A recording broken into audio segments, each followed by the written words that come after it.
I am Harrison Blake, 70 years old, and the night my own son tried to bury me alive. I called Derek that evening, my 70th birthday, my only son, my vice president, and asked him to grab a steak with me. He sighed like a bothered teenager, told me he was drowning in zoning permits, said he'd make it up to me. I told him I understood. I always understood. I built Blake Holdings out of a rusted pickup truck and cold concrete so my boy would never know hunger. I'd overcompensated for that hunger every day since. The cars, the free ride through college, the executive title handed over instead of earned. So I decided not to eat alone. I drove to the steakhouse where I'd closed 100 deals. The maitre d' greeted me warmly, asked if I'd be joining my son's party. My son's party. I walked the floor and found him in the VIP booth, tailored suit, relaxed as I hadn't seen him in months, his wife Monica draped on his shoulder, her mother Patricia holding court over 3 seafood towers and 2 bottles of vintage champagne. I stood behind a pillar and listened. My dad's a clueless old man, Derek told them laughing, focused on his golf swing, has no idea what happens outside his office. They laughed together, cruel and easy. I didn't feel grief.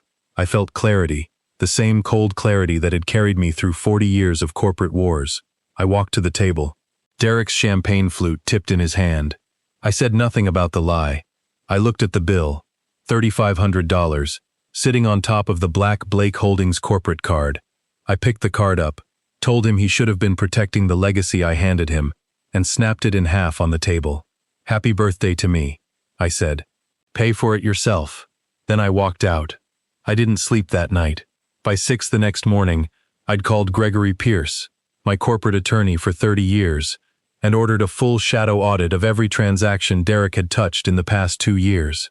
Routed around the finance department, invisible to him. Derek showed up at my office at 9 with coffee and a rehearsed apology, blaming Monica and Patricia for hijacking his evening, blaming a moment of weakness for the card.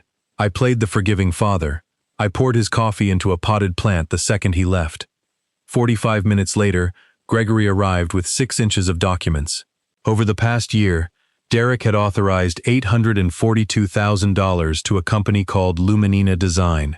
Vague invoices for ambient interior styling, no blueprints, no deliverables, nothing real. The company was a Delaware shell, owned by a man named Arthur Pendleton, a retired car salesman who happened to be Patricia's cousin. The stolen money had funded private jets, jewelry, a lifestyle built entirely on my dime. Then Gregory handed me something worse. A wire transfer, $50,000, to a private neurologist named Dr. Eris Thorne. Not a medical bill, a bribe. Derek, Monica, and Patricia were paying a corrupt doctor to fabricate a diagnosis. Aggressive early-onset Alzheimer's, complete with falsified brain scans and cognitive test results, all bearing my name and signature seal. My own bylaws contained a clause I'd written 30 years earlier, a medical incapacity proxy. A certified diagnosis would let the board strip me of control and hand Derek the company outright. We brought in a man named Vance, a former federal analyst who worked in the gray spaces of corporate espionage, and he cracked Derek's private servers. 53 emails. Patricia had found the loophole. Derek planned to present the forged diagnosis at the annual board meeting, play the grieving son, and seize the company for my own good. And once he had power of attorney, the real plan surfaced. A private nursing home 3 hours north, doors locked from the outside, visits restricted. They were going to sedate me, commit me, and carve up my empire while I rotted in a room I couldn't leave. I felt no tears, only the old, familiar cold settling into my blood, the same cold that had crushed hostile takeovers 30 years before Derek was old enough to understand what I did for a living. I told Gregory to put the phone down. Arresting them now would be mercy. A few years in minimum security while Monica took a settlement and Patricia played victim. That wasn't justice. I wanted them destroyed completely. So I built the trap. For a week I played the fading old man, forgetting names, misplacing files, leaving my safe cracked open for Derek to peek into, stumbling through board presentations while he patiently corrected me. Vance's surveillance confirmed it was working. Derek bragging to Monica that he barely needed the fake diagnosis anymore, that I was destroying myself for them. Then I handed him the real weapon. I called him into my office, played frail, and slid across a portfolio for a $15 million commercial land deal in the northern suburbs. I told him my mind wasn't what it used to be, that I wanted him to buy it independently, under his own LLC, with Blake Holdings guaranteeing the loan. An early inheritance, I called it.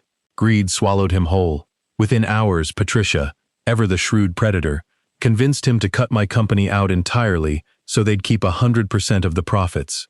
She told him to mortgage his mansion for the liquidity and use Lumenina Design, flush on paper with stolen money, as the cross-guarantor.